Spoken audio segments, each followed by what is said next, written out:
Hello everyone, welcome back to Parcham. I am Pooja. आज हम बात करने वाले हैं इंडियाज़ हीरो सीरीज़ में हमारे देश के एक ऐसे हीरो जिनका नाम इतिहास के पन्नों में स्वर्णिम अक्षरों में लिखा गया है और आज भी हम इनका नाम बहुत ही सम्मान के साथ लेते हैं। बिल्कुल, आज हम बात करने वाले हैं सम्राट अशोक के बारे में। इसके पहले सम्राट अशोक जी के पहले मैंने चंद्रगुप्त मौर्य के बारे में डिटेल में उनकी बायोग्राफी को डिस्कस किया है।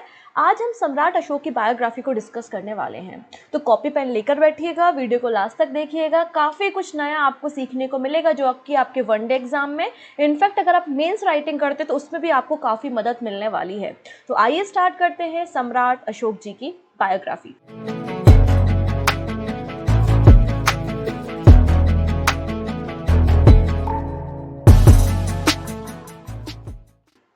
तो जैसे कि मैंने आपको कहा, मगध जब 16 महाजनपद का फॉर्मेशन हुआ था तो उसमें सबसे शक्तिशाली जो जनपद था वो था मगध। और मगध जो जनपद था उसमें सबसे पहले हर्यक डायनेस्टी आती है और हर्यक डायनेस्टी में आपको बिंबिसार दिखते हैं, अजातशत्रु और उदयन दिखते हैं। फिर हर्यक डायनेस्टी के बाद जो दूसरी डायनेस्टी आती है वो होती है शिशुनाग डायनेस्टी। और शिशुनाग डायनेस्टी में आप लोगों ने शिशुनाग और कालशोक के बारे में सुना होगा। शिशुनाग डायनेस्टी के बाद आती है नंद डायनेस्टी और नंद डायनेस्टी के जो फाउंडर होते हैं वो महापद्मनंद होते हैं और जो लास्ट रूलर होते हैं नंद डायनेस्टी के वो धनानंद होते हैं। और इन्हीं धनानंद को डिथ्रोन करके चाणक्य की मदद से चंद्रगुप्त मौर्य एम्पायर की शुरुआत करते हैं। और उसी मौर्य एम्पायर में आपको चंद्रगुप्त जैसे महान सम्राट के बाद सम्राट अशोक आपको देखने को मिलेंगे और आज हम उन्हीं सम्राट अशोक के बारे में बात करने वाले हैं। जैसे कि मैंने आपको मौर्यन एम्पायर का मैप दिखाया था, ये पूरा मौर्य डायनेस्टी है जो कि आपको यहाँ पर अफ़गानिस्तान, पाकिस्तान से लेके हुए पूरा हिमालय का बेल्ट और यहाँ पे सतलज रिवर, सिंधु रिवर, आपका यहाँ पे वेस्ट बंगाल, बांग्लादेश से लेके आपका यहाँ पे कठियावाड़, गुजरात और यहाँ आपको पूरे कर्नाटका तक, ये पूरा जो रीजन है ये मौर्य डायनेस्टी के अंदर आता था।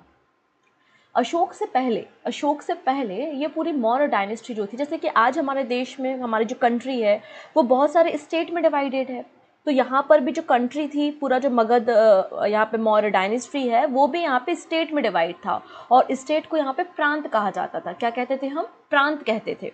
ठीक है, तो सम्राट अशोक के पहले ये पूरा मौर्य डायनेस्टी जो है वो 4 प्रांतों में डिवाइडेड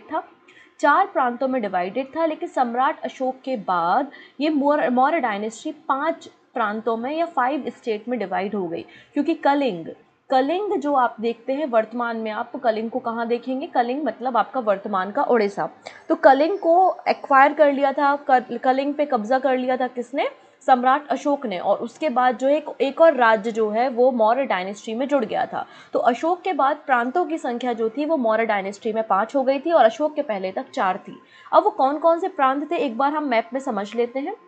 ये उत्तर की तरफ है, इसको उत्तरापथ कहा जाता था और उत्तरापथ की जो कैपिटल थी वो तक्षशिला थी।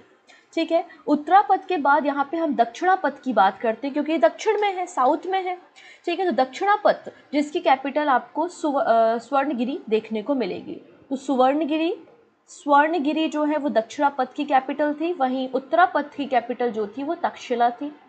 ठीक है, फिर आता है अवंती और अवंती की कैपिटल जो थी वो उज्जैनी थी, उज्जैन जो कि महाकाल की नगरी है। तो अवंती की कैपिटल क्या हो गई? उज्जैनी हो गई। फिर आता है कलिंग, तो कलिंग की कैपिटल यहाँ पे तोसली आपको देखने को मिलेगी। कलिंग की कैपिटल क्या हो गई आपके यहाँ पे? तोसली आपको देखने को मिलेगी। और फिर आता है आपका मध्य देश, या जिसको आप पूर्वांचल बोल सकते हैं या प्राची बोला जाता था बेसिकली इसको, ये है प्राची, जिसकी कैपिटल आपको पाटलिपुत्रा देखने को मिलेगी। इस तरीके से 5 प्रांतों में मौर्य डायनेस्टी फैली हुई थी। कौन कौन से हो गए? 5 प्रांत आप देख सकते हैं, उत्तरापथ, दक्षिणापथ, अवंती, प्राची और कलिंग। और इन सब की कैपिटल भी आपको याद रखनी है। तो इस तरीके से पूरा मौर्य डायनेस्टी थी। तो आपको याद रखना है कि सम्राट अशोक के समय प्रांतों की संख्या कितनी थी? 5 थी। जैसे हमारे देश में भी क्या होता है, हमारे देश में भी जैसे कि कंट्री है, कंट्री के अंदर क्या होते हैं? स्टेट होते हैं, स्टेट में बहुत सारे डिस्ट्रिक्ट होते हैं, डिस्ट्रिक्ट के अंदर क्या होते हैं? विलेजेस होता है ना। और आज भी हमारे देश में यही व्यवस्था है। तो मौर्य एम्पायर में भी यही व्यवस्था थी, सबसे ऊपर राजा था, लेकिन यहाँ पे जो पावर थी ना वो सेंट्रलाइज नहीं थी, पावर का डिस्ट्रीब्यूशन था। जैसे कि आज भी हमारे देश में पावर का डिस्ट्रीब्यूशन आप देखते हैं, किसी एक व्यक्ति के पास पूरी पावर नहीं है। हम शक्तियों का विकेंद्रीकरण देखते हैं तो वही विकेंद्रीकरण मौर्य डायनेस्टी में भी था। सबसे ऊपर राजा था, फिर हमारा पूरा जो कंट्री था वो स्टेट में मतलब प्रांतों में डिवाइड था, फिर डिस्ट्रिक्ट जिनको हम विश बोलते थे, विशपति इनके हेड होते थे, फिर ग्राम, गोप जिनके बारे में आपने सुना होगा। तो इस तरीके से यहाँ पे मौर्य डायनेस्टी था। तो ये तो बात की चीज़ें होती हैं, अभी हमको बेसिकली यहाँ पे ध्यान देना है केवल और केवल सम्राट अशोक पे। तो ये बात आपने सीख ली कि सम्राट अशोक के समय पूरा मौर्य डायनेस्टी 5 प्रांतों में डिवाइडेड था और उन 5 प्रांतों के बारे में हमने जाना, उत्तरापद, दक्षिणापत्र, अवंती, फिर आपका यहाँ पे जो मगध या जो सेंट्रल प्रोविजन मध्य देश आप बोल सकते हैं, प्राची बोलते हैं, और ईस्ट में आपका कलिंगा, तोशली। तो इस तरीके से 5 प्रांतों में डिवाइडेड था। अब हम बात करते हैं सम्राट अशोक के बारे में। तो सम्राट अशोक, अशोक का जो नाम है उसका मतलब होता है विदाउट सॉरो, मतलब जिसको कोई दुख ना हो, जिसको कोई दुख ना हो उसका नाम है अशोक। अब सम्राट अशोक के बारे में जानकारी हमको कहाँ से मिलती है? तो जैसे कि पुराणों से या जो संस्कृत टेक्स्ट है उससे भी हमें सम्राट अशोक के बारे में जानकारी मिलती है। पुराणों में सम्राट अशोक को अशोक वर्धन नाम दिया गया है। वहीं अगर आप सिंहली लिटरेचर मतलब दीपवंश और महावंश के बारे में बात करते हैं तो वहाँ से भी आपको अशोक के बारे में जानकारी मिलती है। इसके अलावा अशोक ऐसे पहले राजा हुए हैं जिन्होंने इंस्क्रिप्शन के माध्यम से जो स्टोन होते हैं बड़े बड़े, उनमें अपनी बातों को लिखवाया और जनता तक पहुंचाने का काम किया है। तो हमारे देश में सबसे पहले जो राजा हुए हैं वो सम्राट अशोक हैं, जिन्होंने अभिलेख, शिलालेख मतलब इंस्क्रिप्शन, एडिक्ट्स वगैरह को लिखवाया था और अपनी बातों को दूर दूर तक पहुंचाने का काम किया था। और इनके जो एडिक्ट्स हैं या शिलालेख, अभिलेख हैं, इनको सबसे पहले ट्रांसलेट किया, इनको सबसे पहले जो पढ़ा था वो थे जेम्स प्रिंसेप। बताया जाता है 1837 के आसपास जेम्स प्रिंसेप ने पहली बार जो सम्राट अशोक के एडिक्ट से इंस्क्रिप्शंस थे उनको पढ़ा था। ठीक है, बुद्ध लिटरेचर के अलावा अशोक के एडिक्ट से भी हमको सम्राट अशोक के बारे में जानकारी मिलती है। तो ये मेजर सोर्सेज बताए जाते हैं सम्राट अशोक के बारे में। ऐसा नहीं कि केवल यही सोर्सेज है। अगर आप कल्लड़ की राज तरंगिणी के ऊपर चर्चा करते हैं तो कल्लड़ की राज तरंगिणी में भी बताया गया है किस तरीके से कश्मीर पर हमला किया था सम्राट अशोक ने और कश्मीर के एरिया को जो है, कश्मीर के राजा को हराकर कश्मीर के एरिया को एक्वायर किया था। और कश्मीर में जो नगर है श्रीनगर और नेपाल में जो नगर है देवपतन, तो देवपतन और श्रीनगर का फॉर्मेशन किसने किया है? सम्राट अशोक ने किया है। ऐसी जानकारी हमको कल्लड़ की राज तरंगिणी से मिल जाती है। तो सम्राट अशोक की जो 2 मेजर विक्ट्री मानी जाती हैं वो एक कश्मीर के ऊपर विक्ट्री है और दूसरी कलिंग है। ठीक है ना। तो कलिंग की विक्ट्री के ऊपर या कलिंग के साथ वॉर हुआ था, इसके बारे में जानकारी हमको कलिंग का जो एडिक्ट है वहाँ से भी पता चलती है। जो खारबेल, कलिंग के जो राजा थे खारबेल, और खारबेल के राजा का एक इंस्क्रिप्शन है हाथी गुफा इंस्क्रिप्शन। तो हाथी गुफा के जो अभिलेख है, शिलालेख है, वहाँ से हमको पता चलता है कि सम्राट अशोक ने कलिंग पर हमला किया था। इसके अलावा जो खुद सम्राट अशोक का 13वें नंबर का 13वें नंबर का जो आपका रॉक एडिक्ट है, जिसके बारे में भी हम चर्चा करेंगे, जो मेजर यहाँ पे इंस्क्रिप्शन कहलाता है, बड़ा इनका जो है वो शिलालेख कहलाता है 13वें नंबर का, वहाँ पर भी कलिंग वॉर के बारे में चर्चा मिलती है। तो सम्राट अशोक ने की 2 मेजर विक्ट्री आप देखेंगे, कश्मीर की और दूसरी कलिंग की। और कश्मीर के बारे में जानकारी हमको कल्लड़ की राज तरंगिणी से मिलती है। वहीं से हमें जानकारी मिलती है कि किस तरीके से अशोक ने श्रीनगर और देवपतन जो कि नेपाल में है, इन दोनों शहरों का फॉर्मेशन करवाया था। ठीक है, आइए अब इनकी अर्ली लाइफ के बारे में हम सीखते हैं। अगर हम इनके जन्म की बात करते हैं तो ये मौर्य एम्पायर के 3रे नंबर के राजा हैं, 3rd नंबर के किंग हैं। ठीक है, चंद्रगुप्त मौर्य फर्स्ट थे। चंद्रगुप्त मौर्य के जो बेटे थे वो बिंदुसार थे और बिंदुसार के जो बेटे थे वो अशोक थे। अब ऐसा बताया जाता है कि बिंदुसार के एक और बेटे थे सुमिक। तो सुमुख को वो राजा बनाना चाहते थे बिंदुसार, लेकिन सम्राट अशोक जो है उनकी फाइट होती है सुमुख के साथ और फिर गृह युद्ध होता है। और उसके बाद जो है बिंदुसार की मर्जी के खिलाफ उनकी डेथ के बाद जो है सम्राट अशोक मगध के राजा बन जाते हैं। वहीं आपको जो दीपवंश और महावंश से जानकारी मिलती है ये बताया जाता है कि सम्राट अशोक ने अपने 99 ब्रदर्स, लगभग 99 भाइयों की हत्या की थी और उनकी हत्या करने के बाद जो अशोक है वो गद्दी पर बैठे थे, ये जानकारी भी हमको मिलती है। तो सम्राट अशोक के पिता का नाम बिंदुसार था और उनकी माता का नाम सुभाद्रगी था। ठीक है, और एक ग्रैंड सन थे चंद्रगुप्त मौर्य के।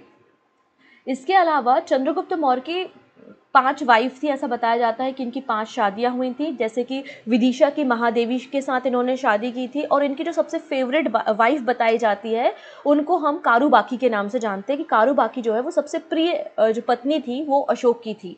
ठीक है, इसके बारे में हमें जानकारी मिलती है। अब अशोक ने या अशोक का जो जन्म था वो 304 बीसी में होता है। 304 बीसी में अशोक का जन्म होता है और अशोक को जो है वो गवर्नर बनाया जाता है उज्जैन का। तो ये उज्जैन के गवर्नर होते हैं, अशोक जो है वो उज्जैन के गवर्नर होते हैं।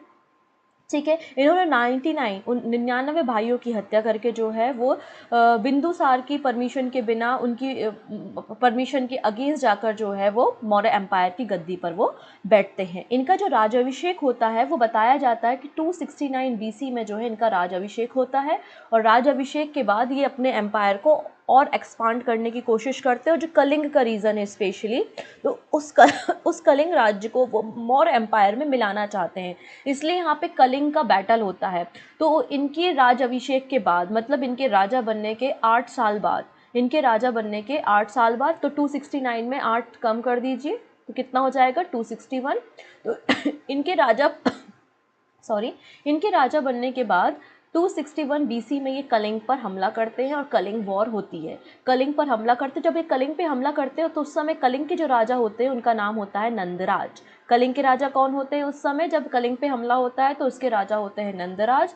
और ऐसा बताया जाता है कि कलिंग के बैटल से पहले जो सम्राट अशोक थे, है ना, वो बहुत ही ज़्यादा अत्याचारी राजा थे। उनके रास्ते में जो आता था वो उसको मार देते थे। बहुत ही क्रूल बताया जाता है सम्राट अशोक को।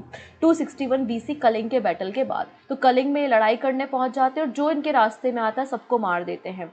तो ऐसा बताया जाता है 1.5 लाख से ज़्यादा लोगों की जान गई थी, जिसमें बहुत सारे बच्चे थे और महिलाएँ थीं। ठीक है, और वो ऐसी महिलाएं थी जिनका युद्ध से कोई लेना देना नहीं था, घर में कामकाजी महिलाएं थी, छोटे छोटे 5 साल 6 साल के बच्चे थे। काफ़ी सारे लोग यहाँ पर मारे गए। और जब इतनी हत्या कर दी गई, जब ये चीज़ें सम्राट अशोक ने देखी, और अशोक ने ये चीज़ें देखने के बाद उनका धर्म परिवर्तन हो गया और उन्होंने बैटलफील्ड में ही तलवार को छोड़ दिया और कहा कि अब मैं युद्ध नहीं लड़ूंगा। इनका मन परिवर्तन हो गया।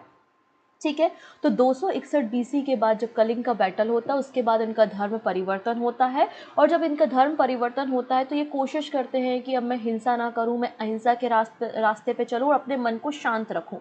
तो इनके राज में जिनके बेटे होते हैं ना शुमुक, उनका एक बेटा होता है जिसका नाम होता है निगोद, मतलब इनका भतीजा आप बोल सकते हैं। तो निगोद को वो देखते हैं और उससे काफ़ी इंस्पायर होते हैं कि यार ये कितना शांत रहता है, कितना चुप रहता है, अहिंसा पे बिलीव करता है। तो उससे उन्हें प्रेरणा मिली, इंस्पिरेशन मिली निगोद से। और निगोद के पास गए और उससे पूछा कि तुम इतने शांत कैसे रह लेते हो, इतनी अच्छी बातें कैसे कर लेते हो। तो निगोद ने कहा कि मैं बौद्ध धर्म को फॉलो करता हूँ, जो भगवान महात्मा बुद्ध की जो बातें थी मैं उनको फॉलो करता हूँ। तो यहाँ पर निगोद ने इन्हें मुलाकात कराई उपगुप्त से और उपगुप्त के द्वारा इन्हें शिक्षा मिली और सम्राट अशोक ने उपगुप्त से शिक्षा लेके बौद्ध धर्म को स्वीकार किया। और इस तरीके से ये सम्राट अशोक, जो कि एक बहुत ही क्रूल राजा थे, बहुत ही कह सकते हैं कि अच्छे राजा नहीं माने जाते थे। और इस बैटल के बाद 261 बीसी के बाद उपगुप्त से शिक्षा लेने के बाद जब इन्होंने बौद्ध धर्म को एडॉप्ट कर लिया और धम्म के रास्ते पे इन्होंने चलने की शुरुआत की, तो इसके बाद इनकी कहानी एकदम ही अलग हो जाती है। 261 बीसी से पहले सम्राट अशोक की कहानी कुछ और है और 261 बीसी के बाद सम्राट अशोक की कहानी आपको कुछ और देखने को मिलती है। तो फिलहाल के लिए आपको कितनी बातें याद होनी चाहिए? फिलहाल के लिए आपको इतनी बातें होना चाहिए कि बिंदुसार के बेटे थे सम्राट अशोक, जिनका जन्म पाटलिपुत्र में 304 बीसी में होता है और ये उज्जैन के गवर्नर होते हैं। उज्जैन के गवर्नर होते हैं और इन्होंने 99 भाइयों की अपनी हत्या की और उसके बाद ये मौर्य एम्पायर की गद्दी पर बैठते हैं। इनका राजाभिषेक 269 बीसी में होता है और राजाभिषेक के 8वें साल ये कलिंग का बैटल लड़ते हैं 261 बीसी में। और 261 में जब कलिंग का बैटल होता है उसके बाद इनका धर्म परिवर्तन हो जाता है और ये बौद्ध धर्म को एडॉप्ट कर लेते हैं। और जब बौद्ध धर्म को एडॉप्ट कर लेते हैं तो धम्म की जो बातें होती हैं, जो नैतिकता की बातें हैं, इंसानियत की बातें हैं, धर्म का मतलब है नैतिकता, इंसानियत, आप में कितनी इंसानियत है, तो जो धम्म की बातें हैं उसको वो को प्रोपगेट करना शुरू करते हैं, लोगों को धर्म की बातों का ज्ञान देते हैं। ये जो बौद्ध धर्म था, इनका राजकीय धर्म नहीं था, ऐसा नहीं है कि पूरे राज्य का धर्म था बौद्ध। अगर कोई बौद्ध धर्म को अडॉप्ट नहीं करेगा तो उसको प्रेशराइज किया जाएगा कि नहीं आप बौद्ध धर्म को अडॉप्ट कर लो, ऐसा कुछ भी नहीं था। बौद्ध धर्म जो था वो सम्राट अशोक का अपना पर्सनल धर्म था, प्राइवेट, निजी था, कोई राजकीय धर्म नहीं था। वो सभी धर्मों के लोगों को सम्मान देते थे। उनके इंस्क्रिप्शन से जानकारी मिलती है कि इन्होंने अपने अधिकारियों को कहा था कि ब्राह्मणों के साथ अच्छा बर्ताव करें, ब्राह्मणों को सताए ना, ऐसा इनके एडिक्ट से हमको जानकारी मिलती है। इसके अलावा अगर हम बात करते हैं बिंदुसार के बारे में, तो हम सभी को पता है कि बिंदुसार जो है वो अजीबक सेक्ट को मानते थे। अजीबक जो संप्रदाय था उसके फॉलोअर्स थे बिंदुसार। और सम्राट अशोक ने जो आपका बिहार में आप देखेंगे, बिहार में जो गुफाएं बनवाई हैं, बाराबर की जो गुफाएं बनवाई हैं, वो अजीवक सेक्ट के लिए चंद्रगुप्त मौर्य के द्वारा, अजीवक सेक्ट के लिए जो है वो सम्राट अशोक के द्वारा बनाई गई हैं। और ये जो 4 गुफाएं हैं, इन गुफाओं के नाम अगर आप याद रखना चाहें तो सुदामा गुफा है, कर्ण गुफा है, विश्व झोपड़ी और लोमश ऋषि की गुफा है। तो ये बिहार में आपको बाराबार की पहाड़ियों में ये गुफाएं देखने को मिलेंगी, जो कि अजीवक सेक्ट के लिए डिवोटेड है और ये सम्राट अशोक ने बनाई है। इससे ये पता चलता है कि वो किसी को प्रेशराइज नहीं करते थे, वो धम्म को फॉलो करते थे, गौतम बुद्ध की शिक्षा को वो फॉलो करते थे, लेकिन इनका पर्सनल धर्म था, बाकी सभी धर्मों का ये सम्मान करते थे, ऐसा हमको जानकारी मिलती है। तो इन्होंने अपने धर्म की शिक्षा देने के लिए, नैतिकता, इंसानियत की शिक्षा देने के लिए और बौद्ध धर्म को प्रोपेगेट करने के लिए अलग अलग इंस्क्रिप्शन लिखवाए, है ना, केव जो होती है गुफाएं, गुफाओं में एडिक्ट्स लिखवाए, गुफाओं में के अलावा पत्थरों में, स्टोन में, जिनको हम रॉक एडिक्ट्स कहते हैं, वो लिखवाए। और बौद्ध धर्म का प्रचार जो है वो ग्रीक में, इसके अलावा आप म्यांमार देखेंगे, जापान देखेंगे, आपका यहाँ पर श्रीलंका तक इन्होंने जो है बौद्ध धर्म को प्रोपेगेट किया। श्रीलंका में इन्होंने अपने बेटे और बेटी महेंद्र और संघमित्रा को श्रीलंका भेजा था, जहाँ पर जाके इन्होंने बौद्ध धर्म को प्रोपोगेट किया। अगर बौद्ध धर्म का सबसे ज़्यादा विस्तार किसी ने किया है तो उन्हें हम सम्राट अशोक कहते हैं, जिन्होंने बौद्ध धर्म का विस्तार किया। तो यहाँ पे जैसा कि मैंने कहा कि सम्राट अशोक वो पहले राजा हैं भारत की इतिहास में जिन्होंने इंस्क्रिप्शंस लिखवाए, एडिक्ट्स लिखवाए और लोगों को उन एडिक्ट्स के माध्यम से राजा की नैतिकता के बारे में, लोगों को धम्म का ज्ञान के बारे में अवगत कराया। अब इनको इस बात की प्रेरणा कहाँ से मिली कि एडिक्ट्स लिखवाने चाहिए, इंस्क्रिप्शन लिखवाने चाहिए अपनी बातों को लोगों तक पहुँचाने के लिए? तो जो ईरान के राजा थे, राजा डेरियस, ईरान के जो राजा थे राजा डेरियस, उनसे ये इंस्पायर हुए और उन्हीं की तरह इन्होंने फिर एडिक्ट्स, इंस्क्रिप्शन लिखवाने का काम देश के अंदर किया। लेकिन एक ख़ास बात यह है कि इनके जो एडिक्ट्स हमको मिलते हैं या इंस्क्रिप्शन इनके हमको मिलते हैं, तो इसमें इन्होंने कहीं पे अपना नाम अधिकतर मेंशन नहीं किया है। इन्होंने अपने एडिक्ट्स में अपना नाम देवनाम प्रियदस्सी, मतलब देवों का प्यारा, देवनाम प्रियदस्सी अपना नाम लिखाया है, मतलब देवों का प्यारा। प्रियदस्सी इनका नाम यहाँ पर आपको इंस्क्रिप्शन में देखने को मिलेगा। या मगध का सम्राट देखने को मिलेगा, तो मगध के सम्राट तो कितने सारे सम्राट हुए, चंद्रगुप्त मौर्य भी है, धनानंद भी है, महापद्मनंद भी है ना, कालाशोक भी है। तो मगध की गद्दी पे तो कितने सारे राजा बैठे हैं। तो यहाँ पर आइडेंटिफाई करना बड़ा मुश्किल था कि मगध का राजा कौन है भाई जिसने इंस्क्रिप्शन लिखे हैं, क्योंकि कहीं पे प्रियदर्शी नाम लिख रहा है तो कहीं पे आपको यहाँ पे मगध का सम्राट नाम देखने को मिल रहा है। लेकिन 4 एडिक्ट ऐसे मिलते हैं, 4 एडिक्ट्स ऐसे मिलते हैं जहाँ पे अशोक का नाम अशोक मिलता है, जहाँ पर अशोक का नाम अशोक मिलता है। वो 4 कौन कौन से एडिक्ट्स हैं? तो अगर मैं इनके बारे में बात करूँ, जहाँ से क्वेश्चन बनता है, एक है मास्की। मास्की आपको कर्नाटका रायचूर डिस्ट्रिक्ट में देखने को मिलेगा। दूसरा है गुर्जरा। गुर्जरा जो है वो मध्य प्रदेश के दतिया डिस्ट्रिक्ट में देखने को मिलेगा। मध्य प्रदेश के दतिया डिस्ट्रिक्ट जो है वहाँ पर गुर्जरा और मास्की से जनरली आपको मैक्सिमम क्वेश्चन वहाँ से देखने को मिलते हैं कि मास्की का अभिलेख और गुर्जरा के अभिलेख में अशोक का नाम आपको अशोक देखने को मिलता है। इसके अलावा कर्नाटका में नेट्टूर जो इंस्क्रिप्शंस हैं, नेट्टूर के अलावा उदय गोदान जो इंस्क्रिप्शन है वहाँ पे भी अशोक का नाम अशोक मिलता है। लेकिन एक और प्रॉब्लम यहाँ पे फंस गई, कहीं पे लिखा है प्रियदस्सी, कहीं पे लिखा है मगध का सम्राट, और 4 इंस्क्रिप्शन ऐसे मिले जिसमें लिखा है अशोक। अब भाई जैसे कि मेरा नाम है पूजा, बड़ा ही कॉमन नाम है, कहीं चिल्ला दो मेले में पूजा तो 10-12 पूजा देखने लगेंगे, बहुत ही कॉमन नेम है। वैसे अशोक भी ऐसा नहीं है कि बहुत ही एक का दुक्का पर्सन के नाम है, आपके सराउंडिंग में भी कई सारे अशोक होंगे। तो आप कैसे लिंक करोगे कि ये वही मगध का सम्राट है, ये वही प्रियदस्सी है या वही अशोक है? या तो कहीं ऐसा लिखा होता कि मगध का सम्राट अशोक प्रियदर्शी, या कुछ तो ऐसा मेंशन होता जिससे हम इन सारे इंस्क्रिप्शन को लिंक कर पाते। मेरी बात समझ पा रहे होगे। तो राजस्थान के भबरू में एक इंस्क्रिप्शन मिलता है जहां पर लिखा है कि मगध का सम्राट अशोक प्रियदर्शी, इस तरीके से पूरा लिखा हुआ था। तो हाँ, हम लिंक कर पाए कि ये भाई, ये जो प्रियदर्शी मिले हैं, ये जो अशोक मिले हैं, मगध का सम्राट, ये सब एक ही हैं और एक ही व्यक्ति है जिसके द्वारा ये सारे इंस्क्रिप्शन लिखवाए गए हैं। और इनके इंस्क्रिप्शन जो है वो आपको एशिया माइनर आप देखेंगे तो जो तुर्की का रीजन आप देख सकते हैं, वहां तक आपको जो है वो अशोक के इंस्क्रिप्शन मिलते हैं। अफगानिस्तान में, पाकिस्तान में, इंडिया में आपको अशोक के इंस्क्रिप्शंस देखने को मिलते हैं। अब अशोक बहुत इंटेलिजेंट व्यक्ति थे, बहुत पढ़े लिखे व्यक्ति थे, बहुत समझदार व्यक्ति थे। 261 के बाद समझदारी थोड़ी और ज़्यादा आ गई थी जब कलिंग का बैटल हो गया था। तो इन्होंने कहा कि ऐसा तो है नहीं, अब कोई बात है जैसे कि फॉर एग्जांपल कोई चीज़ यहाँ पे मैं तमिल में लिख दूँ और आपको दे दूँ, तो क्या आप पढ़ लोगे? नहीं पढ़ पाओगे कि तमिल आती नहीं है। तो हमारी जो लैंग्वेज है उसमें अगर कोई बातें आपको पहुंचाए तो ज़्यादा आसान होता है समझने के लिए। तो इनके जो एडिक्ट्स हैं या फिर इनके जो इंस्क्रिप्शन है वो लोकेशन के हिसाब से इनकी भाषाओं में है। बेसिकली 4 अलग अलग भाषाओं में इनके इंस्क्रिप्शंस देखने को मिलते हैं। कौन कौन सी हैं वो भाषाएं? तो Brahmi, Kharosthi, Aramaic and Greek. Brahmi, Kharosthi, Aramaic and Greek 4 अलग अलग भाषाओं में स्क्रिप्ट्स में इनके इंस्क्रिप्शंस देखने को मिलते हैं। डिपेंड करता है किस लोकेशन में है। क्लियर हो गई थी चीज़ें। जैसे अगर हम बात करते हैं अरमाइक के बारे में, तो अरमाइक लैंग्वेज में जो आपको इंस्क्रिप्शन मिलते हैं वो अफगानिस्तान में मिलते हैं। वहीं खरोष्टी की अगर बात करते हैं तो पाकिस्तान में मिलते हैं। भारत के अंदर जो मैक्सिमम इंस्क्रिप्शंस आपको मिलते हैं वो आपको ब्राह्मी लैंग्वेज में मिलते हैं। तो भारत के अंदर लिखे गए मैक्सिमम इंस्क्रिप्शंस किस लैंग्वेज में है? ब्राह्मी में है। वहीं एशिया माइनर का जो रीजन है वहाँ पे ग्रीक लैंग्वेज में अशोक के इंस्क्रिप्शंस आपको देखने को मिलेंगे। तो आई थिंक बहुत सारी बातें मैंने कर दी है यहाँ पे और बहुत सारी जानकारी आपको यहाँ से मिल चुकी है। अच्छा, यहाँ पे जो मास्की का इंस्क्रिप्शन है जो कर्नाटका में, जहाँ अशोक का नाम अशोक है, वहाँ पर एक और नाम देखने को मिलता है, वो है बुद्ध साख। तो बुद्ध साख नाम भी मास्की के कर्नाटका रायचूर डिस्ट्रिक्ट में आपको बुद्ध साख अशोक ने अपने लिए यूज़ किया है प्रियदर्शी के अलावा। तो इस बात को अगर आप नोट डाउन कर लेंगे तो बहुत अच्छी बात हो जाएगी। इनका जो समय है जब तक इन्होंने गद्दी पे रूल किया है वो 269 BC से 232 BC तक बताया जाता है। और फिर 232 BC में इनकी डेथ हो जाती है और इसके बाद इनके जो उत्तराधिकारी होते हैं वो अयोग्य होते हैं। तीवर होता है, दशरथ होता है, तो वो इतने अयोग्य होते हैं और वो उतने अच्छे तरीके से अशोक के एम्पायर को संभाल नहीं पाते।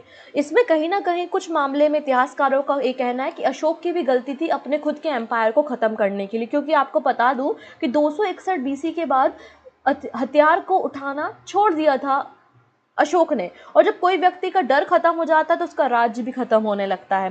तो अशोक के प्रति लोगों का जो डर था, 261 से पहले का जो अशोक था कि भाई रास्ते में आओगे तो मार काट देंगे, अब 261 के बाद का जो अशोक है वो हथियार ही नहीं उठाता, तो एक डर भी खत्म हो गया। उसके बाद इन्होंने धम्म यात्राएं की, कुशीनगर, सारनाथ, लुम्बिनी, बोधगया, जितने भी बौद्ध रिलेटेड प्लेसेस है वहाँ पर इन्होंने भ्रमण किया, इंस्क्रिप्शन करवाए, लोगों के वेलफेयर के लिए काम किया और बहुत ज़्यादा पैसा यहाँ पे जो है वो बौद्ध धर्म को प्रोपेगेट करने में खर्च किया। तो इनकी जो ट्रेजरी थी वो भी खाली हो गई थी, अब पैसा भी नहीं था इनके एम्पायर में, ठीक है ना। तो उसके बाद के जो शासक थे वो इतने अयोग्य भी नहीं थे, योग्य भी नहीं थे। और लास्ट जो राजा होते हैं मौर्य एम्पायर के वो होते हैं बृहद्रथ, ठीक है। और बृहद्रथ भी अयोग्य ही शासक होते हैं और वो क्या करते हैं, इतिहास को पलटा के नहीं देखते। इतिहास क्यों पढ़ाया जाता है, इतिहास क्यों लिखा जाता है कि आप इतिहास को एक बार खगाल के देखें कि भाई वहाँ क्या चल रहा था। पहले भी ऐसा ही हुआ है कि जिन राजाओं ने अपने सेनापति को अपॉइंट किया है वही सेनापति राजा को मार के गद्दी पे बैठा है। तो बृहद्रथ ने भी सेम मिस्टेक की। बृहद्रथ ने क्या किया, अपना जो सेनापति था पुष्पमित्र शुंग, उसको सेनापति बना लिया और फिर पुष्पमित्र शुंग ने क्या किया, बृहद्रथ को मारा, मौर्य एम्पायर को खत्म किया, शुंग डायनेस्टी की शुरुआत की। क्लियर हो गया। तो 269 BC से 232 BC तक सम्राट अशोक गद्दी पर बैठते हैं। आइए कुछ और बातें करते हैं, काफ़ी कुछ बातें तो हमने यहाँ पे कर ही ली हैं, ठीक है ना। तो अशोक का जो एम्पायर था वो आप देखेंगे अफगानिस्तान से लेके बांग्लादेश तक, अफगानिस्तान में वेस्ट से लेके बांग्लादेश में ईस्ट तक कवर करता था। अगर साउथ में भी देखें तो साउथ के भी कुछ टेरिटरी जो है वो सम्राट अशोक के अंदर में थी। सम्राट अशोक ने जो है कई सारे यहाँ पे एडिक्ट्स लिखवाए, नेपाल में, पाकिस्तान में, अफगानिस्तान में। इनकी जो कैपिटल थी वो पाटलिपुत्र थी जो प्रेजेंट टाइम में पटना है। इसके अलावा प्रोविजनल कैपिटल जो थी वो तक्षशिला और उज्जैन थी। जैसा कि मैंने बताया है अशोक के समय 5 यहाँ पर स्टेट इन्होंने बनाए थे, 5 प्रांतों में इनका पूरा राज्य बटा हुआ था। इतनी चीज़ें क्लियर हो गई। ये वही बातें लिखी हैं जो बातें मैंने थोड़ी देर पहले आपको बता दी थी। ठीक है, क्लियर हो गई थी चीज़ें। आइए अब कुछ और बातें करते हैं कन्वर्जन टू बुद्धिज्म। जैसा कि मैंने बताया 261 बीसी के बाद सम्राट अशोक जो होते हैं वो बौद्ध धर्म को अडॉप्ट कर लेते हैं और धम्म के रास्ते पे चलना शुरू कर देते हैं। जो 13 नंबर का रॉक एडिक्ट है वो कलिंग के वॉर को डिस्क्राइब करता है। ठीक है, और बताया जाता है कि अब जो चंड अशोक थे, चंड अशोक मतलब एकदम चंडालिका वाला रूप वाला जो अशोक थे, वो चंड अशोक जो है वो धम्म अशोक में कन्वर्ट हो गए थे 261 बीसी के बाद। फिर इन्होंने बुद्धिज्म में कन्वर्ट होने के बाद जो मुगली पट्टा तिश्ता जो मुगली पट्टा तिश्ता है बुद्धिस्ट मॉन्क हैं, उनको अपना मेंटर बना लिया। और उसके बाद जो थर्ड नंबर की बुद्धिस्ट काउंसिल होती है, तीसरे नंबर की जो बुद्ध संगति होती है वो सम्राट अशोक के समय ही पाटलिपुत्र में होती है। ठीक है, तो इस तरीके से बुद्ध धर्म का इन्होंने प्रचार प्रसार किया। ठीक है, अशोक के धम्म के बारे में बात करते हैं। यहाँ पे धम्म का मतलब धर्म से नहीं है, यहाँ पे धम्म का मतलब है नैतिकता से। राजा का क्या धम्म है या राजा का क्या धर्म है कि उसकी प्रजा खुश रहे, वो प्रजा के वेलफेयर के लिए काम करें, उसके राज्य में सभी पशु के साथ साथ एनिमल्स के साथ साथ इंसान भी खुश रहें। ठीक है ना, तो इसलिए इन्होंने जो है कई सारी योजनाओं की शुरुआत की थी सम्राट अशोक के द्वारा। इन्होंने हिंसा का रास्ता त्याग कर अहिंसा के रास्ते पे चलना शुरू किया था। ठीक है, इन्होंने जो बलि देने की प्रथा थी ना, सेक्रीफाइस करते हैं एनिमल्स का, उसको बैन लगवाया था। ठीक है, इस तरीके से धम्म यात्रा की शुरुआत, जो बिहार थे तीर्थ यात्राएं थी, लोगों को मोटिवेट किया कि आप धम्म यात्राएं करो, तीर्थ यात्रा करो और सब मिलजुल कर रहो। सब कैसे रहो, मिलजुल कर रहो। तो ये धम्म की पॉलिसी थी जो कि अशोक फॉलो करते थे और अपने राज्य में भी फॉलो करने को कहते थे। ठीक है ना, उसी क्रम में इन्होंने महेंद्र और संघमित्रा को जो है वो श्रीलंका भेजा था बौद्ध धर्म का प्रचार करने के लिए।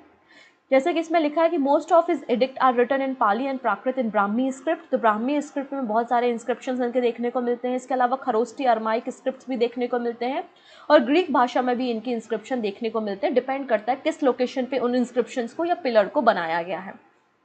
इतनी चीज़ें हमको क्लियर हो गई हैं। इसके अलावा आपको 12 बार की गुफाओं के बारे में याद रखना है जो कि अजीवक सेक्ट से बिलोंग करती हैं। सम्राट अशोक ने इनको बनवाया था। अगर हम सम्राट अशोक के एडिक्ट्स के बारे में बात करते हैं तो सम्राट अशोक के कुछ माइनर एडिक्ट्स हैं मतलब जिनको आप लघु शिलालेख कहते हैं, कुछ मेजर एडिक्ट्स हैं जिनको आप दीर्घ शिलालेख कहते हैं, और कुछ पिलर एडिक्ट्स हैं मतलब पिलर के फॉर्म में कुछ लिखा आया हुआ है। कुछ केव एडिक्ट्स भी हैं जिसमें गुफाओं के अंदर लिखवाया जाता है। तो कुछ माइनर एडिक्ट्स हैं, कुछ मेजर एडिक्ट्स हैं और कुछ पिलर एडिक्ट्स आपको देखने को मिलते हैं। तो अगर माइनर पिलर एडिक्ट्स या माइनर रॉक एडिक्ट्स के बारे में बात करें तो 7 आपको याद रखने और मेजर जो है वो 14 है। ठीक है, मेजर कितने हैं, 14 हैं और माइनर कितने हैं, 7 हैं। ये आपको याद रखना है। क्लियर हो गया इतनी चीज़ें।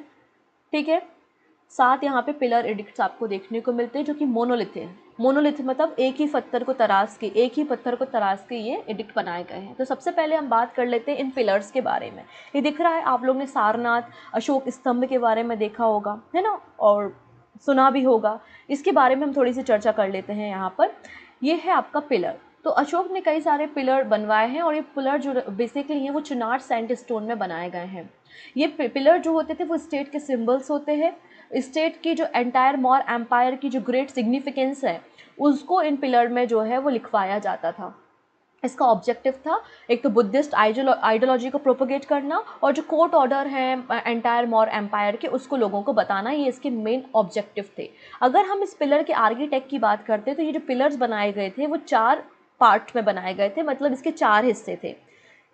इस पिलर के कितने हिस्से हैं, 4 हैं। ये जो बेस दिख रहा है, ये जो बेस है जिस पे पूरा पिलर खड़ा हुआ है मोनोलिथ है और ये क्या कहलाता है, ये शाफ्ट कहलाता है। इसको क्या कहते हैं, शाफ्ट कहते हैं। और ये शाफ्ट जो है बेसिकली एक सिंगल पीस ऑफ स्टोन से बना हुआ है और एक बेस की तरह ये काम करता है।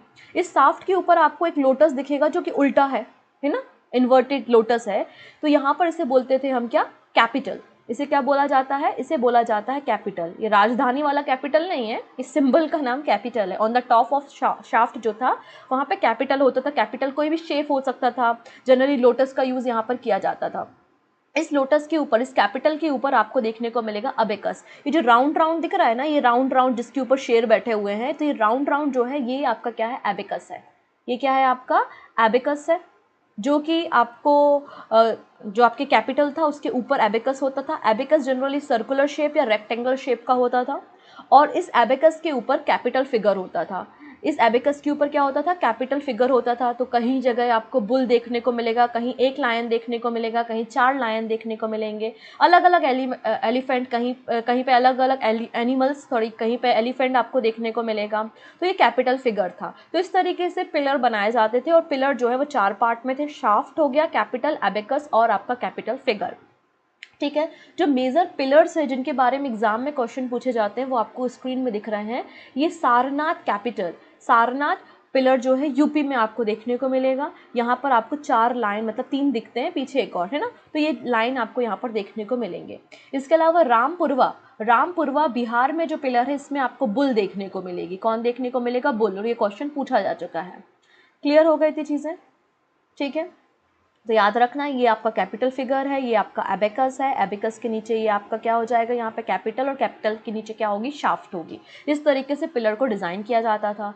तो यहाँ पे कुछ माइनर हम मेजर पिलर इंस्क्रिप्शन की पहले बात करते हैं। तो सारनाथ, सारनाथ का लाइन कैपिटल, जो आज के समय में हमारे देश का जो है वो चिन्ह भी है ना, हमारा नेशनल एम्बलम भी है। तो हमारा मेजर पिलर इंस्क्रिप्शन में आपको सारनाथ लाइन कैपिटल देखने को मिलेगा, और वाराणसी के पास इसको अशोक के द्वारा तैयार किया गया था। बेसिकली धर्म चक्र परिवर्तन को शो करता है।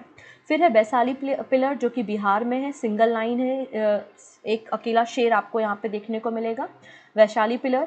फिर है आपका सनकीसा पिलर उत्तर प्रदेश में। फिर है लौरिया नंदनगढ़, तो लौरिया नंदनगढ़ जो है वो चंपारण बिहार में है, और इसमें आपको मोर देखने को मिलता है, पिकॉक। ठीक है, तो लौरिया नंदनगढ़ चंपारण बिहार, और लौरिया आर्यराज ये भी चंपारण बिहार में है। इसके अलावा इलाहाबाद पिलर आपको उत्तर प्रदेश में देखने को मिलेगा। अगर हम माइनर पिलर इंस्क्रिप्शन में बात करते हैं तो वो है रुम्मनदेही। अगर रुम्मनदेही के बारे में बात करूँ तो रुम्मनदेही इंस्क्रिप्शन जो है वो सम्राट अशोक का सबसे छोटा इंस्क्रिप्शन है। रुम्मनदेही जो है वो सम्राट अशोक का सबसे छोटा इंस्क्रिप्शन है, और रुम्मनदेही जो है वो लुम्बिनी नेपाल में बनाया गया था, लुम्बिनी नेपाल में था। आपको पता है लुम्बिनी जो है वो बर्थ प्लेस है गौतम बुद्ध की, इसलिए लुम्बिनी के लोगों के लिए यहाँ पे जो टैक्स था वो बहुत कम था, केवल 1/8 जो है वो टैक्स लिया जाता था लुम्बिनी के लोगों से। तो एकमात्र ऐसा पिलर है जो कि इकोनॉमी, मतलब अर्थव्यवस्था को टैक्सेशन के बारे में या टैक्स के बारे में बताता है, तो वो है रुम्मनदेही पिलर इंस्क्रिप्शन, जो कि लुम्बिनी में है। ये टैक्स के बारे में बताता है, और सम्राट अशोक का सबसे छोटा इंस्क्रिप्शन बताया जाता है रुम्मनदेही पिलर इंस्क्रिप्शन। तो इसके बारे में आपको पता होना चाहिए। क्लियर हो गई थी चीज़ें? अच्छा, एक बार एक क्वेश्चन बना था कि ऐसा कौन सा इंस्क्रिप्शन है जो 2 भाषाओं में लिखा गया है, क्योंकि जनरली या तो आपको ब्राह्मी, खरोष्टी, अरमाइक या ग्रीक लैंग्वेज में आपको इंस्क्रिप्शन देखने को मिलते हैं। लेकिन कंधार का जो इंस्क्रिप्शन है, अफगानिस्तान सेरिकूना कहा जाता है जिस इंस्क्रिप्शन को, उसमें अरमाइक और ग्रीक दोनों भाषाएं हैं, मतलब द्विभाषी डबल लैंग्वेज वाला इंस्क्रिप्शन जो है वो सेरिकूना, या फिर आपका कंधार अफगानिस्तान में जो इंस्क्रिप्शन है वो आपको 2 लैंग्वेज में देखने को यहाँ पर मिल जाएगा। तो इतनी बातें आपको यहाँ पे समझ में आ गई। ठीक है, फिर माइनर रॉक एडिक्ट्स में जैसे मैंने आपको बताया, यहाँ पर 4 ऐसे एडिक्ट्स हैं जिसमें अशोक का नाम अशोक मिलता है। वो मास्की, निट्टूर, उदयगोलम और गुर्जरा अभिलेख या शिलालेख जो हैं माइनर रॉक इंस्क्रिप्शन आपको देखने को मिलेंगे। ठीक है, तो यहाँ पे आपको याद रखना, नेपाल में जो है वो रुम्मनदेही। ठीक है, यहाँ पर आपका एमपी में गुर्जरा, फिर उसके बाद कर्नाटका में आपको मास्की, उदयगोलम और निट्टूर देखने को मिलेगा। ठीक है ना, फिर यहाँ पर चंपारण बिहार जो है उसमें लोराई राज, ये जो आपको बताया था, लोरिया नंदनगढ़ और लोरिया आर्य राज आपको बिहार में देखने को मिलेंगे। ठीक है ना, इसके अलावा यहाँ पर देखिए मैं 2 चीज़ों के बारे में आपको बताती हूँ। यहाँ है टोपरा, टोपरा जो है हरियाणा में है, और मेरठ। तो टोपरा और मेरठ में भी जो है वो सम्राट अशोक के इंस्क्रिप्शन मिलते हैं। टोपरा और मेरठ में भी सम्राट अशोक के इंस्क्रिप्शन मिलते हैं, जिनको दिल्ली लाया गया। इन दोनों इंस्क्रिप्शन को जो है वो दिल्ली लाया गया, और दिल्ली कौन लाया इनको, फिरोज शाह तुगलक। कौन लाया, फिरोज शाह तुगलक।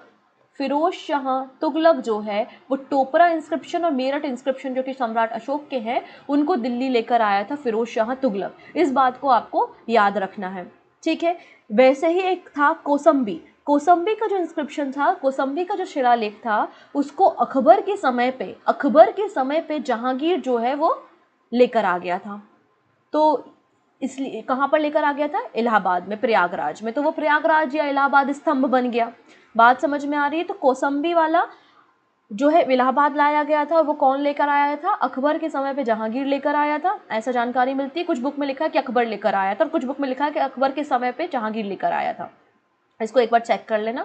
और ये जो मेरठ और टोपरा वाला है, ये फिरोज शाह तुगलक जो है वो दिल्ली लेकर आए थे, ऐसी जानकारी हमको यहाँ पर मिलती है। तो इतनी चीज़ें हमको क्लियर हो गई यहाँ पर। चलिए अगली बात यहाँ पे कर लेते हैं स्तूपास के बारे में। जैसे कि मैंने इन्होंने बौद्ध धर्म को अडॉप्ट कर लिया था और बौद्ध धर्म की जो शिक्षा थी वो लोगों तक प्रोपोगेट करना चाहते थे, और भगवान बौद्ध के जो रिमेन्स थे उनको प्रोटेक्ट करने के लिए यहाँ पे स्तूपास बनाए गए। तो सम्राट अशोक के द्वारा कुछ स्तूपास बनाए गए, जिनमें सबसे फेमस है सांची का स्तूप। अब स्तूप के बारे में अगर बात करूँ, स्तूप जो बनाए जाते थे उनमें 3 बेसिक स्ट्रक्चर्स होते थे। एक है अंड, अंड के ऊपर आपको हर्मिका और हर्मिका के ऊपर आपको छत्र देखने को मिलेगा। अंड, हर्मिका और छत्र, ठीक है। अंड एक हेमिस्फेरिकल माउंट, सिंबॉलिक माउंट है, जो कि डर्ट वगैरह से, डस्ट से जो है वो गौतम बुद्ध के रिमेन्स को प्रोटेक्ट करेगा। अंदर जो भी चीज़ें रखी हैं, रिमेन्स रखा है, उनको प्रोटेक्ट करेगा। इसके ऊपर होती थी हर्माइका, जो कि स्क्वायर रेलिंग होती थी on the top of the mount, और हर्माइका के ऊपर आपको छत्र देखने को मिलेगा। हर्माइका के ऊपर आपको यहाँ पे छत्र देखने को मिलेगा। इसके अलावा फिर इसकी रेलिंग वगैरह होती थी, तोरण वगैरह, तोरण द्वार होते थे। लेकिन बेसिक आपको ये 3 स्ट्रक्चर ज़रूर देखने को मिलेंगे स्तूपास में, अंड, हर्मिका और आपका छत्र। तो कुछ मेजर स्तूप्स के बारे में अगर बात करें तो सबसे इंपॉर्टेंट है सांची का स्तूप, जो कि मध्य प्रदेश में है और सम्राट अशोक के द्वारा इसको तैयार किया गया था। फिर है पिपरावा स्तूप, जो कि उत्तर प्रदेश में है। इसके अलावा राजगीर, वैशाली, कपिलवस्तु, अलग अलग जगहों पे जो है बुद्ध के रिमेन्स को रखने के लिए स्तूपास को बनाया गया था। स्तूपा जो है वो बैरट राजस्थान में जो है वो ग्रैंड स्तूप है, जो कि सर्कुलर माउंट है, ठीक है। ये आपको बैरट राजस्थान में देखने को मिलेगा। तो ये कुछ स्तूपास भी बनवाए गए थे सम्राट अशोक के द्वारा। अब ये सारी बातें तो अपनी जगह पे हैं, लेकिन जो मेजर रॉक एडिक्ट्स 14 हैं उनके बारे में क्वेश्चन एग्जाम में पूछे जाते हैं। तो इनके बारे में थोड़ी थोड़ी सी बातें जो इंपॉर्टेंट मुझे लगती हैं वो मैं आपको बता देती हूँ। बाकी ज़्यादा कुछ पढ़ने की आपको ज़रूरत नहीं है, जितनी एक एक लाइन बस आपको याद रखना है। यहाँ तक आपको कोई दिक्कत नहीं है? चलो अगली हम बात कर लेते हैं यहाँ पे 14 मेजर रॉक एडिक्ट्स के बारे में। 14 मेजर रॉक एडिक्ट्स के बारे में। तो फर्स्ट नंबर का अगर हम देखते हैं तो देखिएगा, इन्होंने बौद्ध धर्म को अडॉप्ट कर लिया था और बौद्ध धर्म का अडॉप्ट करने के बाद अभी अहिंसा के रास्ते पे चले गए थे, हिंसा करना छोड़ दिया था। और जब इन्होंने हिंसा करना छोड़ दिया तो लोगों को भी यही बोलेंगे कि हिंसा मत करो, जो बलि प्रथा होती है, जो सेक्रीफाइस किया जाता है एनिमल्स का, वो मत करो। तो बलि प्रथा को बंद करने का काम, ठीक है ना, बलि प्रथा को बंद करने का काम जो है सम्राट अशोक के द्वारा किया गया, और ये बात मेजर रॉक एडिक्ट 1 में देखने को मिलती है। क्लियर? तो आपको 2 बातें याद रखनी है। तो अहिंसा के रास्ते पे चले गए थे, तो अहिंसा के बारे में इन्होंने बताया है, और बलि को बंद करने की बात मेजर रॉक एडिक्ट 1 में कही गई है। अब मेजर रॉक एडिक्ट 2 की बात करते हैं। तो यहाँ पर अब चिकित्सा की बात होती है। चिकित्सा मतलब मेडिकल फैसिलिटी की, एनिमल्स के साथ साथ, ह्यूमन के साथ साथ एनिमल्स को भी जो है उनकी केयर करने के लिए मेडिकल फैसिलिटी दी जाएगी। तो सेकंड वाला जो एडिक्ट है उसमें मेडिकल फैसिलिटी की बात की गई है। मेडिकल फैसिलिटी की बात यहाँ पर सेकंड में की गई है, ठीक है। अब बात करते हैं सेकेंड रॉक एडिक्ट में। एक और बात आपको देखने को मिलती है। सेकेंड रॉक एडिक्ट में आपको जो 4 जो सदर्न कॉन्टिनेंट या सदर्न जो रीजन है, सदर्न इंडिया का जो रीजन है, वहाँ के 4 राजवंशों के बारे में जानकारी आपको सेकेंड रॉक एडिक्ट में मिलेगी। सेकेंड नंबर के रॉक एडिक्ट में आपको चोल, चेर, पांड्य और सतीपुत्र, ठीक है। चोल, चेर, पांड्य और सतीपुत्र, 4 जो सदर्न इंडिया के किंगडम्स थे, उनके बारे में जानकारी भी आपको यहाँ से मिलती है, ठीक है। चलिए फिर है थर्ड नंबर का मेजर रॉक एडिक्ट 3। तो मेजर रॉक एडिक्ट 3 में जेनरसिटी टू ब्राह्मण। तो यहाँ पर देखिए, पहली चीज़ तो सम्राट अशोक ने ये कहा कि भाई ब्राह्मणों को ना सताएं, मेरे अधिकारी जो हैं वो ब्राह्मणों को परेशान ना करें, ब्राह्मणों को ना सताएं। इसके अलावा मेजर रॉक एडिक्ट में आपको 3 अधिकारियों के बारे में जानकारी मिलती है। 3 अधिकारियों के बारे में जानकारी आपको मेजर रॉक एडिक्ट में देखने को मिलेगी। वो 3 अधिकारी कौन कौन से थे? तो पहले है राजुक, सबसे इंपॉर्टेंट अधिकारी था राजुक, ठीक है ना। राजुक अधिकारी, राजुक के बाद आपको देखने को मिलेगा युक्तक, और तीसरा है प्रदेशक। तो इन 3 अधिकारियों के बारे में, राजुक, युक्तक और प्रदेशक, इन 3 अधिकारियों के बारे में जानकारी मेजर रॉक एडिक्ट में देखने को मिलती है। यहाँ पर देखिएगा, अब बौद्ध धर्म को प्रोपेगेट करना है, ठीक है, या लोगों की जो समस्याएं हैं, जन कल्याण का आपको काम करना है। जैसे कि इलेक्शन से पहले इलेक्शन कमीशन पूरे देश में भ्रमण कर रहा है, या सेंसस करानी तो पूरे देश में जो है वो लोग घूम घूम के सेंसस कर रहे हैं। तो यहाँ पर 3 अधिकारियों को अपॉइंट किया था सम्राट अशोक ने, राजक, युक्तक और प्रदेशक, और इनको कहा गया था कि आप 5 साल में देश का भ्रमण करोगे और अपनी रिपोर्ट को पेश करोगे। 5 साल के अंदर आप 5 साल में, हर 5 साल में आप क्या करोगे, देश का भ्रमण करोगे और उसके बाद एक रिपोर्ट पेश करोगे। इन 3 अधिकारियों को ये बातें कही गई थी, राजक, युक्तक और प्रदेशक। सबसे इंपॉर्टेंट जो अधिकारी था वो राजक था, और इनका काम था कि धर्म का प्रचार करना। राजक इसे अपॉइंट किया गया था। अब चौथे नंबर का जो रॉक एडिक्ट है, इसके बारे में बताते हैं। तो चौथे नंबर के रॉक एडिक्ट में बताया गया है कि बैरी घोष मतलब साउंड ऑफ वॉर, युद्ध की नीति को छोड़कर धम्म घोष मतलब साउंड ऑफ धम्म की नीति को अपना लिया था सम्राट अशोक ने। तो बैरी घोष की नीति को छोड़कर धम्म घोष की नीति को अडॉप्ट किया था। ये बात हमें मेजर रॉक एडिक्ट 4 से पता चलती है। ठीक है, अब मेजर रॉक एडिक्ट 5 के बारे में बात करते हैं। अब धम्म को प्रोपेगेट करना है, लोगों को नैतिकता बतानी है, लोगों को इंसानियत बतानी है। तो इसके लिए यहाँ पर एक और अधिकारी की नियुक्ति की गई थी, जिसका नाम है धम्म महामात्य। ठीक है, धम्म महामात्य के बारे में यहाँ पे चर्चा की गई है मेजर रॉक एडिक्ट 5 में। मेजर रॉक एडिक्ट 5 के बाद आता है मेजर रॉक एडिक्ट 6। अब इस बारे में क्या बताया गया है, जो मेरे अधिकारी हैं जैसे कि राजक, युक्तक, प्रदेशक और धर्म महामात्य, मेरा कोई भी अधिकारी है, अगर वो जन कल्याण से लेके कोई भी बातें मुझसे करना चाहता है तो वो कभी भी मुझसे मिल सकता है। ठीक है, कभी भी, जो अगर आप वेलफेयर के काम करना चाहते हो, जन कल्याण के काम करना चाहते हो, तो मेरे अधिकारी मुझसे कभी भी मिल सकते हैं जन कल्याण की बातें करने के लिए।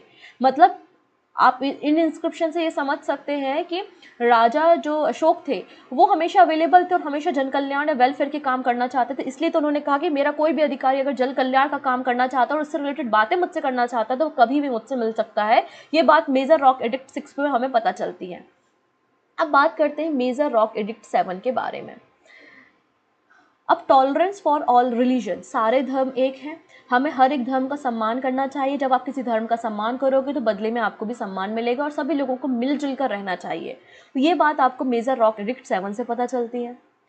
फिर आता है मेजर रॉक एडिक्ट 8। यहाँ से क्वेश्चन एग्जाम में बनता है। यहाँ पर अशोक की जो धम्म यात्रा है उसके बारे में, धम्म यात्रा आपको इसको तीर्थ यात्रा समझ लीजिए, जैसे आज भी लोग तीर्थ यात्रा पे जाते हैं वैसे धम्म यात्रा के बारे में यहाँ पे मेजर रॉक एडिक्ट 8 में पता चलता है। यहाँ पर जब राजाभिषेक हुआ, राजाभिषेक के 10वें साल जो है ये गया की यात्रा करते हैं और राजाभिषेक के 20वें साल पर ये लुम्बिनी की यात्रा करते हैं। तो ये बातें क्वेश्चन में पूछी जाती हैं कि मेजर जो इनकी धम्म यात्रा है वो गया और लुम्बिनी में थी। राजाभिषेक के 10वें साल ये गया की यात्रा करते हैं और राजाभिषेक के 20वें साल जो है वो लुम्बिनी की यात्रा ये करते हैं। ठीक है, तो ये बातें यहाँ पे बताई गई हैं रॉक एडिक्ट 8 में, जो धम्म यात्रा के बारे में हमें जानकारी देते हैं। ठीक है, चलिए 1 सेकेंड। तो अशोका फर्स्ट विजिट टू बोध गया एंड बोधि ट्री। ठीक है, ये बात यहाँ पे मेंशन है। अब बात करते हैं मेजर रॉक एडिक्ट 9 के बारे में, 9वें नंबर के एडिक्ट के बारे में। इसमें बोला गया है कि जो छोटे छोटे सेरेमनीज़ होती हैं, छोटे फेस्टिवल्स होते हैं, उन पे मैं बैन लगाता हूँ, क्योंकि छोटे छोटे जो फेस्टिवल होते हैं तो वो उससे बहुत ज़्यादा इकोनॉमी डिस्टर्ब होती है और लोगों का बहुत खर्चा होता है। छोटे छोटे जो त्यौहार होते हैं उस पर बैन लगाने की बात यहाँ पे की गई थी। इस तरीके से जानकारी मिलती है। मेजर रॉक एडिक्ट 10 जो है उसमें उसने धम्म का महत्व बताया, क्या इंपॉर्टेंस है धम्म की ग्लोरी के बारे में लोगों को बताया। धम्म की इंपॉर्टेंस आपको मेजर रॉक एडिक्ट 10 में देखने को मिलेगी और धम्म की जो व्याख्या की गई है ना, वो आपको मेजर रॉक एडिक्ट 11 में देखने को मिलेगा। ठीक है, अब मेजर रॉक 12 के बारे में, अब सभी के यहाँ पे आपने क्या कर लिया, धम्म को प्रोपोगेट कर लिया, आपने धम्म यात्राएं शुरू करवा ली, आपने जो बलि प्रथा को सेक्रीफाइस करना बंद करवा दिया। ठीक है, सब कुछ कर दिया, लेकिन अब बात हो रही है यहाँ पे महिलाओं के बारे में। फीमेल के वेलफेयर के लिए भी तो काम करना पड़ेगा। जैसे धम्म के लिए धम्म महामात्य आपने अधिकारी अपॉइंट किया, वैसे फीमेल के वेलफेयर के लिए, फीमेल की कंडीशन को जांचने के लिए, उसको ठीक करने के लिए स्त्री महामात्य करके अधिकारी को अपॉइंट किया था। और ये बात हमें मेजर रॉक एडिक्ट 12 से पता चलती है। Tolerance for all religion and sect, ये बात हमें मेजर रॉक एडिक्ट 12 से पता चलती है। अंत में आता है यहाँ पे major rock edict 13, very important है ये। यहाँ पर आपको कलिंग बैटल के बारे में पता चलता है। कलिंग बैटल के बारे में जानकारी आपको 13वें नंबर के रॉक इंस्क्रिप्शन से मिलती है। और चौथे नंबर का जो 14वें नंबर का जो मेजर रॉक एडिक्ट है, इसमें बताया गया है कि मैंने कंट्री के अलग अलग कोने में जो है अलग अलग इंस्क्रिप्शंस और पिलर इंस्क्रिप्शंस, रॉक इंस्क्रिप्शंस बनाए हैं, ठीक है ना, और जनता को धार्मिक जीवन बिताना चाहिए, इस बारे में जो है वो मेजर रॉक एडिक्ट 14 में बताया गया है, ठीक है। तो इस तरीके से 14 मेजर एडिक्ट आपको जो है वो सम्राट अशोक के देखने को मिलते हैं। तो आई थिंक आपको इनका सम्राट अशोक ने क्या क्या काम किया है, यह सारी चीज़ें आपको यहाँ पे सीखने को मिली हैं। तो ये था मौर्य एम्पायर जिसके ऊपर हमने चर्चा की। चंद्रगुप्त मौर्य ने शुरुआत की थी, फिर बिंदुसार और अशोक थे, और लास्ट में बृहद्रथ देखने को मिलते हैं। और बृहद्रथ को गद्दी से हटाकर जो है पुष्पमित्र सुंग, फिर सुंग डायनेस्टी की स्थापना करते हैं। तो ये बातें थी सम्राट अशोक के बारे में। काफ़ी कुछ आपको सीखने को मिला होगा, लेकिन मेजर जो बातें मैंने आपको बताई वो आपको याद रखना है। कुछ आपको ईयर्स याद रखने हैं, वो ईयर्स मैं यहाँ पे साइड में मेंशन कर दे रही हूँ। इन ईयर्स को भूल कर भी नहीं भूलना है, ठीक है। इन ईयर्स को जो है वो भूल कर भी आपको नहीं भूलना है। ये 4 ईयर्स मैंने आपको बता दिए हैं, और जितने भी इंस्क्रिप्शन वगैरह के बारे में छोटी छोटी जानकारी दी है वो भी आपको याद रखना है। आइए अब बात करते हैं आज के क्वेश्चन ऑफ द डे के बारे में। 2 क्वेश्चन मैं आपको देकर जा रही हूँ, इन दोनों क्वेश्चंस के आंसर आप जो है हमें कमेंट सेक्शन में दीजिएगा। पहला क्वेश्चन ये है कि अमित्र घाट जो है वो किस मौर्य राजा ने इस टाइटल को होल्ड किया था? बिंबिसार, चंद्रगुप्त मौर्य, बिंदुसार या अशोक? ठीक है ना, आपका जो भी आंसर होगा वो आप हमें कमेंट में बताएंगे अमित्र घात के बारे में। इसके अलावा which of the following script are use by the Ashoka in his rock edict? कौन से स्क्रिप्ट का यूज किया गया? Aramaic, Greek, Kharoshthi, Brahmi? 4 options हैं, जो भी सही लगे वो आपको आंसर करना है। तो इन दोनों प्रश्नों के आंसर आप हमें कमेंट में दीजिएगा, सही आंसर भी मैं आपको वहीं पर प्रोवाइड कर दूंगी। इसके अलावा एसएससी कोर्स अवेलेबल है परचम की एप्लीकेशन पे। अगर आप इस कोर्स को परचेस करना चाहते हैं तो पूजा 10 कोड का यूज़ आप कर सकते हैं, जिससे आपको एडिशनल 10% यहाँ पर डिस्काउंट मिल जाएगा। ओके, तो आई होप आपने एंजॉय किया होगा, आपको समझ में आया होगा। कैसा लगा सेशन आप कमेंट में बताइएगा। थैंक यू सो मच, हम मिलते हैं नेक्स्ट सेशन में। Take care and bye bye.